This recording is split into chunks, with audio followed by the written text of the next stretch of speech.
Damn it, burnt it a little bit today.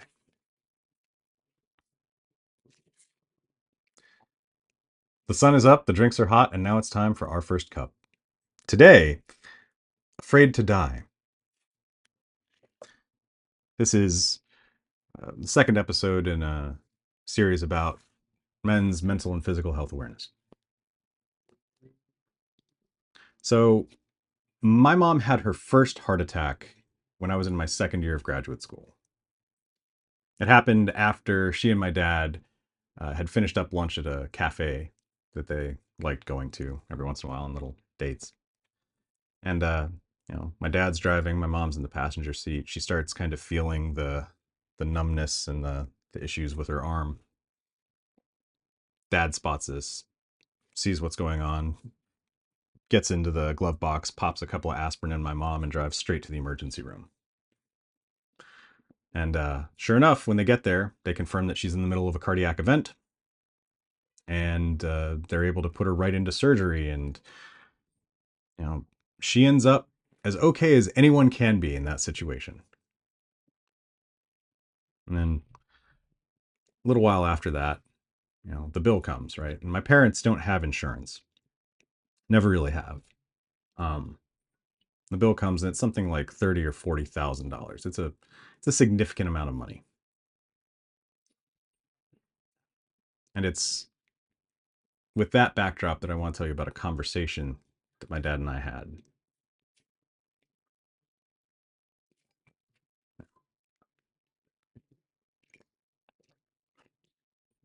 So I forget if it was a few weeks or a few months later. My dad and I are on our weekly phone call where we just catch up with each other, talk to each other, right? Explore each other's ideas with each other. And a lot of the conversation that we have in this particular call is about uh, socialized, nationalized healthcare, right? What would become the Affordable Care Act. And, my dad's staring down the barrel of this bill. He's thinking about a lot of things.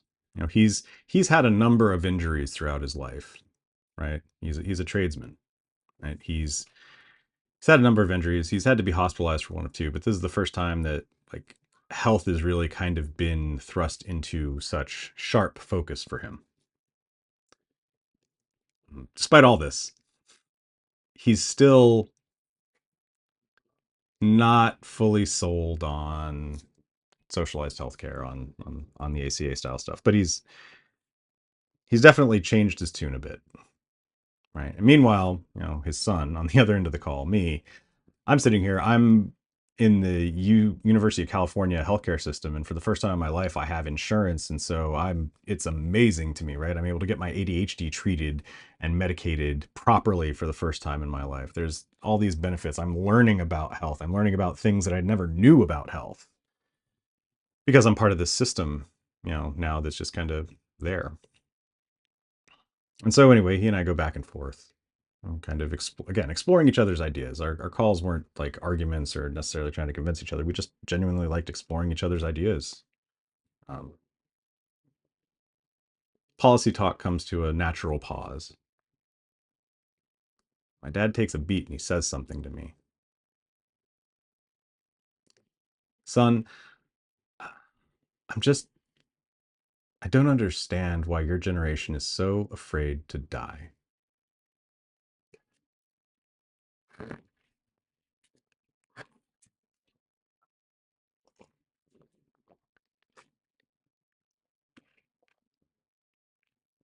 And if that hits you like a truck, yeah, I can confirm. I felt the same way.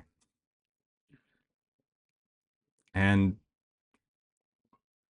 when he said that, I want to be clear. There was no malice in it. There was no sense of sarcasm. There was no sense of dismissal.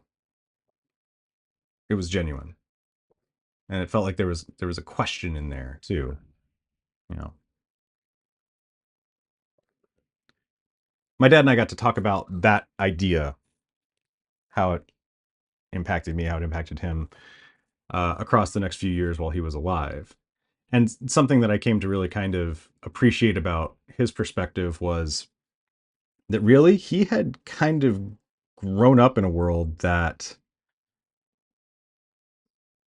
just had a lot more medical risk, a lot more risk of fatality and injury than the world that I was in. But what's more, it just was a lot more willing to kind of say, yeah, that's what happens to men and boys. Like a couple of examples, right? Like, you know, when my dad was a older adolescent, right? There was a guy who ran a corner store, like a bodega, so a food store down the street, and that was Mr. Seidel. Mr. Seidel was always really kind to my dad. I think I've mentioned him in another episode before, but Mr. Seidel had this tattoo on his forearm, right? And eventually my dad would come to find out that that tattoo meant that Mr. Seidel had survived one of the concentration camps in Germany. Dad met a lot of people with those tattoos throughout his life. That definitely struck him. And speaking of stuff that happened in World War II, um, he also had a number of friends because Dad was born in 1946, right? He had a number of friends who had parents, like his buddy Mike Zara, and Mr. and Mrs. Zara. They slept in separate beds and in separate bedrooms because Mr. Zara, who was a veteran, had night terrors, and those night terrors were sometimes violent. And then, of course, his dad kind of got even older and started becoming like a young adult. Vietnam kicks in, right? And there's a draft. And people watch their TV every night to see if, their sons, their brothers, their fathers, their own number gets called to go to war. After that, you know, Dad's working as a tradesman most of this entire time, right? And I mean, I got to work with him too when I was younger, and it seemed like even in the space where I got to work with him, there wasn't more than a few months that would go by without hearing about oh yeah, Jim fell off a roof and fractured his the right side of his face, or Juan got caught on a saw and like he can't walk anymore, or you know this other guy got electrocuted and died because he had a heart attack afterwards, right? It's just like the trade work, like there's just constant injury and death, just part of the job, right?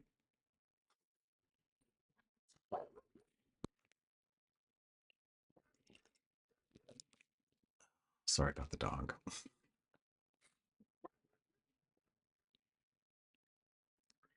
And the thing that really strikes me about all this that my dad was dealing with is that it was really pervasive, right? It was just constant, where it was just death and injury and death and injury and death and injury. And I think that's actually part of the reason that my dad didn't have health insurance, right? Him and a bunch of guys like him that I knew were just kind of like, if something happens, it's just easier to die. It's just better to die. I'm less of a burden that way. There might be a payout, my health care is whatever, it is a binary state. I am either alive or I am not. In fact, when I asked my dad, hey dad, when are you going to stop working? When I was a kid, he'd say, oh, probably when I die. Right. And all that just seems kind of so benign at the time, but looking at it now, it's like, no, this is really just a genuine devaluing of health, right? And again, it's not just my dad that feels that way, and I'll be honest, I was part of that train too. And there's a lot of things that are just kind of baked into the way we expect the world to be, right? I want to make sure I get these statistics correct here. Let me make sure. So, for instance, in the military as of 2022, in the American military as of 2022, men are 82.5% of the active duty force, right? When we talk about individuals experiencing homelessness, there is a 70%, 29% split in favor of men, in in favor, right? Uh, in terms of dangerous professions, men are more than 10 times as likely to be killed or injured. And that's because men are about 10x the workforce in those dangerous positions. And taken together, I think those stats kind of paint a very interesting picture, right, about what we've kind of come to expect or what we just think is status quo. But I think the question we should be asking ourselves while we're trying to be more aware of men's health is like, should it be status quo? And I'll go even one step further. Look, I get it. It can be really hard to care about homelessness when you see people, as I do, smoking crack or urinating in public or masturbating on the sidewalk or yelling crazy things. Like I've seen all those things. Is that all of the people that are homeless? No, not by a long shot. But it's the ones that stick in your mind, right? And by that same token, it's really hard to find empathy or bandwidth to care about soldiers when you're looking at something like a genocide in Gaza, right? In case you're wondering, while this genocide has been happening in Gaza, donations to military aid charities have gone way the hell down. Gee, I wonder what's going on there, right? Um, it's hard, right? There's a lot of things that are in the way of us, caring about the plights of these situations, let alone doing something about them. But it doesn't have to be that way. Because we can question what's going on. When we see the garbage guy, you know, on the street helping put that can into the back of that big machine, right? We can say, oh, hey, look, that guy's doing that job. But we can also think, hey, if that guy's arm gets caught up in that thing somehow in a freak accident, or maybe not even a freak accident, just a normal accident, that's, game over for his arm and maybe for this portion of his life. You know, there's a lot there's a lot that happens every day around us that we take for granted, that we don't see the risk inherent in these things, or we actively hide it from ourselves in the case of looking at, homeless people and veterans. And I feel like I say this a lot when I'm talking about men's health issues, but really the biggest thing that we can do is just stop and take a moment and ask ourselves what we're missing, why we're missing it. That's how it all has to start.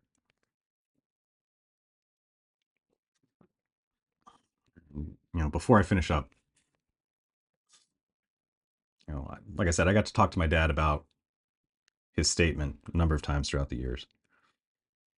Um, my answer was always evolving, and even after his passing, it's still evolved. But I think I've gotten it down to like a form that I'm pretty happy with. So it's a little bit late, Dad, but I've got something else to say. You know, um, you told me that your greatest wishes in the world, had to do with your children. It had to do with me, my sisters, the others. Number one, that we had it better than you, and number two, that we ended up better people than you. You took care of number one. I've taken care of number two for myself. I've really internalized that. Like, I want the same thing for my kids, for my family.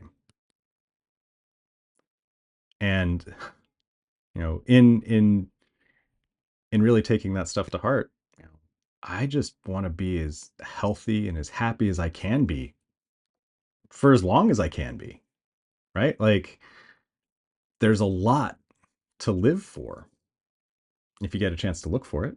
If you're not caught up in the grind, if you're not, you know, yeah, if you're not caught up in the grind, I think is a good way to put that. I guess, Dad, what I'm trying to say is that, you know, I want to live to the fullest of my capabilities. I want to be happy. I want to be healthy. And those sentiments have directed my life to where I'm at right now.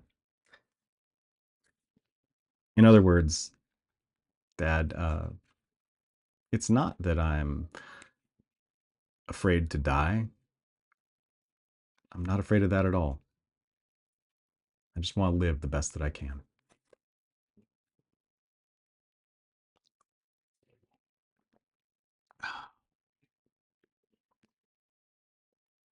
Please remember that no matter what you've heard or what I've said, death comes for us all, and a closed mouth never gets fed.